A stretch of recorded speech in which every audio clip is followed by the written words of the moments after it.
Mayong adlaw katauhan sa Dios sa Archdiocese sa Uzamis sa ngalan sa atong talahuron nga Arsobispo Archbishop Martin Sarmiento Humuad Didi ug sa kahugpungan sa mga kaparian sa tibuok lokal nga simbahan dinhi sa Uzamis gikan dinhi sa Immaculada Concepcion Mission Station sa Concepcion, Misamis Occidental.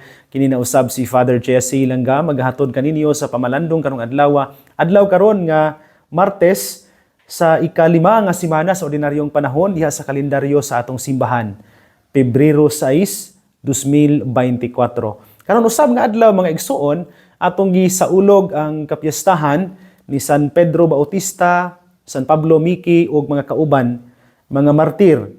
Kini si San Pedro Bautista mga igsuon nga namartir Pebrero 5, 1597, na martir pinaagi sa paglansang sa krus didto sa Nagasaki, Japan. Usa siya ka Spanish Franciscan friar nga na-assign pagyud og isip missionary dinhi sa Pilipinas before siya nahimong superior sa iyahang order didto sa Japan. Sa laing bahin si San Pablo Miki usa mga igsuon, usa ka Jesuita. Kauban sa iyahang 25 ka mga kauban, apil na ni ana ang duha ka Jesuits, unom ka Franciscans, 5 ka tertiaries ug duha ka laymen. They were crucified by order of the then leader of Nagasaki, si Hideyoshi, niadtong February 5, 1597. Apil na ni anang 25 ka buok mga igsuon, usa ka Meksikano, si Philip of Jesus, ang pinakaunang martir gikan sa Amerikas nga na-beatify. And daghan ni anang sila gyud tanan, no? Gitawag og proto-martyrs of the Far East. They were canonized in 1862 by then Pope Pius IX. Ang ebanghelyo nga atong pamalandungan karong adlaw mga igsuon, atong kutluon gikan sa ebanghelyo sumala ni San Marcos.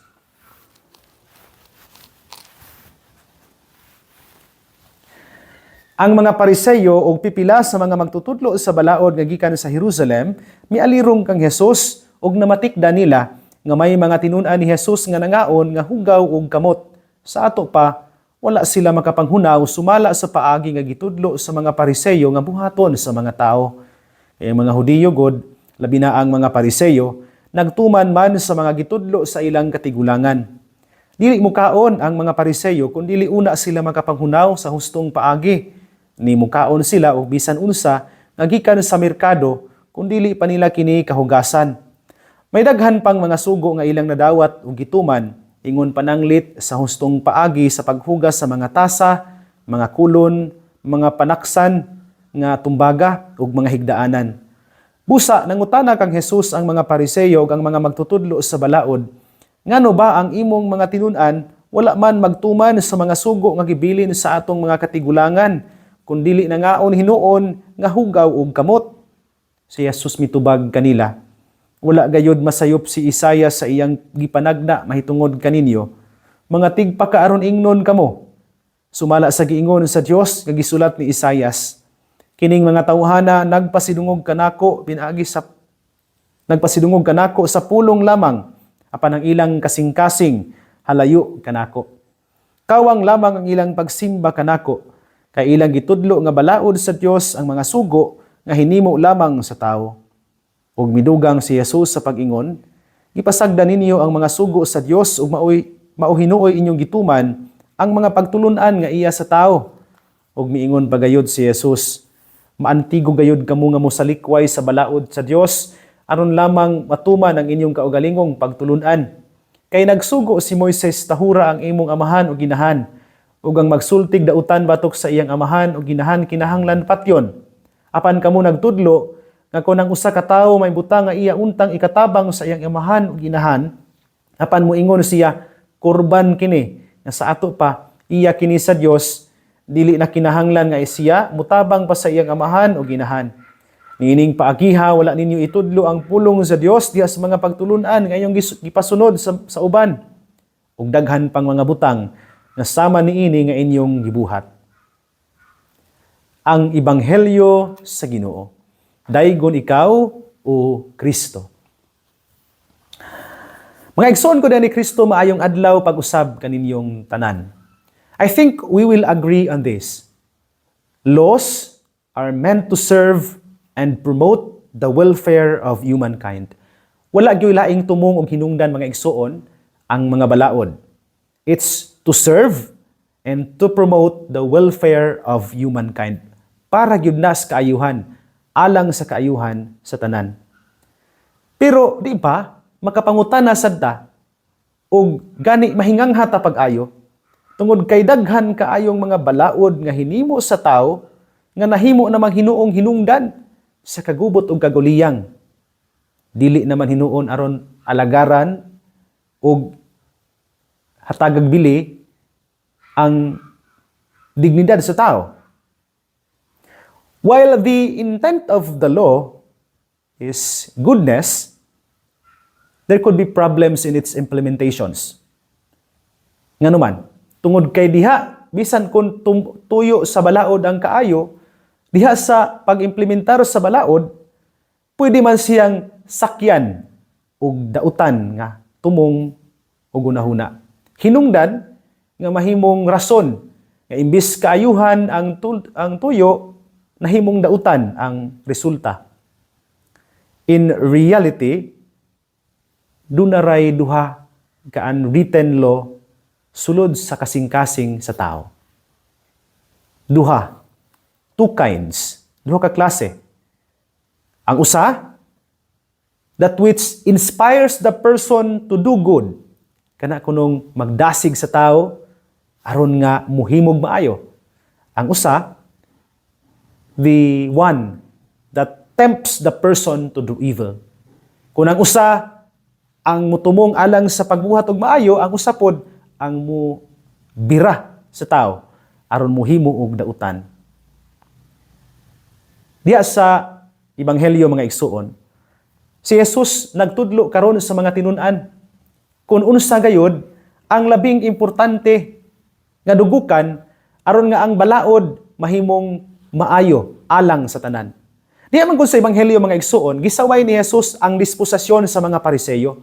Tinuod nga ang ilang mga balaod para sa kaayuhan sa katawhan. Labi na gyud tong mukaon, manghuga, manghunaw daan. Labi na gyud kung mukaon kag pagkaon gikan sa merkado, hugasan daan. Di ba mo man itong gibuhat? Sa bata pa kong gitudluan na gyud ko sa kong mama o papa nga manghunaw daan sa di pang mukaon, kung mukaon o gikan sa bisan asang napita nga pagkaon, hugasan gyud hinluan daan karon aron dili makaon og apil ang hugaw.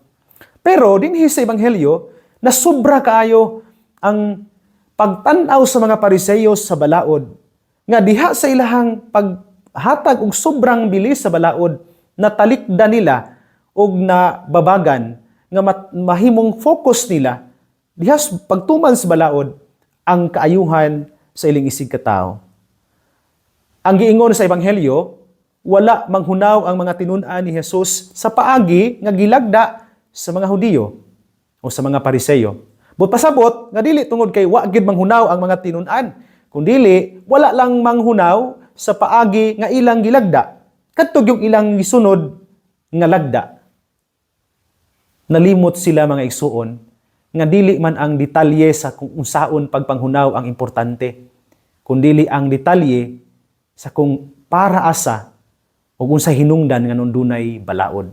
Ang balaod walay laing tumong. It's for the common good of the people. Maupod na sa ato ang pagampo, maupod na sa ato ang pagsimba. When we pray and when we go to church, ang atong dugukan untang tan-awon dili ang sa gawas kundi ang sa sulod. Ang atong disposasyon. Mabitaw na nga aduna gyud tay gipangtudlo diha sa katesismo nga while we somehow kanang mutan-aw ta sa panggawas nga pagpangandam, mutan-aw sa ta sa pangsulod nga pagpangandam. Like while we look at how we dress during the Mass, we look at as well how disposed are we during the Mass. No? Kay diha man sa sulod, magsukad ang tanan. While the law should be for the common good, the law should be rising from the heart of the person, of the individual promoting or following the law. Diya magyud sa kasing-kasing magsugod ang tanan mga igsuon. Sa disposisyon sa kasing-kasing. Sa pagsimba, mukuyanap naman ang tanan kung nagsumikan sa kasing-kasing. Kung naa sa tungunahuna nga diha sa pagsimba o pagampo, ang imong gikaatubang ang Ginoo, then you dress properly. Then you dispose yourself holy, prepared for the prayer you are doing o the worship you will be joining. Mauna nga, basig pagsimba, makapangutana gidayon ta sa kung unsay disposisyon sa tao. Akong balikon, the disposition should be from the heart. And from the heart, there should be something that arises from there, sulod sa kasing-kasing sa tao, kining panghunahuna nga maghimog maayo.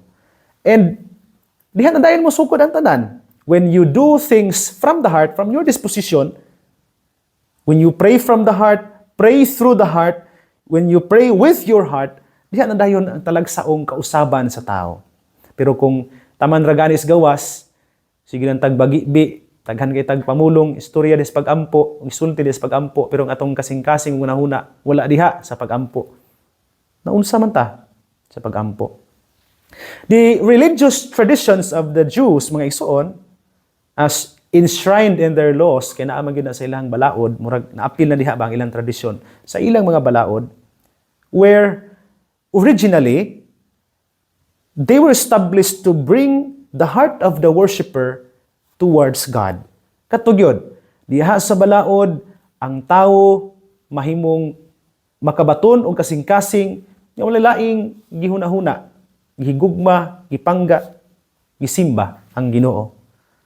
Pero sama sa nahitabo sa Ebanghelyo, dunay corruption inside the promotion of their good tradition. Maayo ilang tradisyon, pero na-corrupt o naguba ang espiritu ni anang maong maayo nga tradisyon.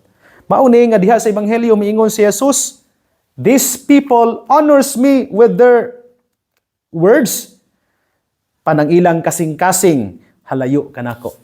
Kawang lamang ang ilang pagsimba kanako kay ilang gitudlo nga balaod sa Dios, ang mga sugo nga hinimo lamang sa tao. Layo ang ilang kasing-kasing kanako." Tungod ni kay ang ilang kasing-kasing imbis nga magtan-aw alang sa mas labing bililhon ug labing hinungdanon, mas gipakadak-an ni nahuon nila kadto untang ubos nga maoy murag agianan og dalan lang paingon sa Ginoo. Mao ni nga mga igsuon no malandong ta karon. When we go to church, when we pray, is that prayer coming from our hearts? And does that prayer transform us? Tungod kay kung hangtod karon wala mabago nga atong kasing-kasing, wala mausab ang atong pagkatao, then kulang ang atong paningkamot. Ubasin og nahimutang sama sa mga Hudiyo, nga imbis mas masuod sila sa Ginoo diha sa ilang mga balaod, nagkalayo naman hinuon sila. Gani, gisaway naman hinuon nila si Jesus karon sa Ebanghelyo. Have we become closer to God by following the norms of the church? Diha sa atong pagsunod sa balaod, sa kinasing-kasing gayud nga paagi, knowing full well that our following of the norms, of the rules, diha sa simbahan, dili ni aron mas malayo tas Ginoo, kundi dili aron mas masuod tas Ginoo, o ang atong kinabuhi, mas mahimong sama niya. Tunay ginindot kaayo nga gisulti si Thomas Merton, Thomas Green, usa ka spiritual writer nga maayo kaayong ni describe. Siya po ang nag-describe gani sa kung unsa ang pagampo. Ingon siya, the prayer is the one who prays. Prayer. O the prayer makes the one who pray a prayer. Ang pagampo kuno mga igsuon, dili nang mugawas nato, kundi dili kita mismo ang atong pagkatao. Laws or ang mga balaod, they are made for the good of all. And it is the spirit of the law that opens and brings God o ang iyahang grasya nga hinato to the prayer. So manghinaot ko mga igsuon nga kita diha sa atong inadlaw-adlaw nga pagkinabuhi nga nagsubay sa mga balaod sa Dios, diha sa mga balaod sa simbahan, nahimong mas suod sa Ginoo og labaw sa tanan. What happens in you, in me? Mas nakapahimo ba nina kong prayer? O mas nakapalayo hinuon ako sa Ginoo? Nga akong mga gawi, akong hunahuna o kasing-kasing, nahimo na hinuong sukwahi sa kabuton sa Ginoo. Mao bitaw ni nga magpadungog-dungog ko sa akong wali, lamin na ni mga maayo kaayo nga mo ampo. Memoryadong mga novena, memoryado ng mga ang rosaryuhan o uban pa nga mga pag-ampo diha sa simbahan. Well, there's nothing wrong with memorizing them.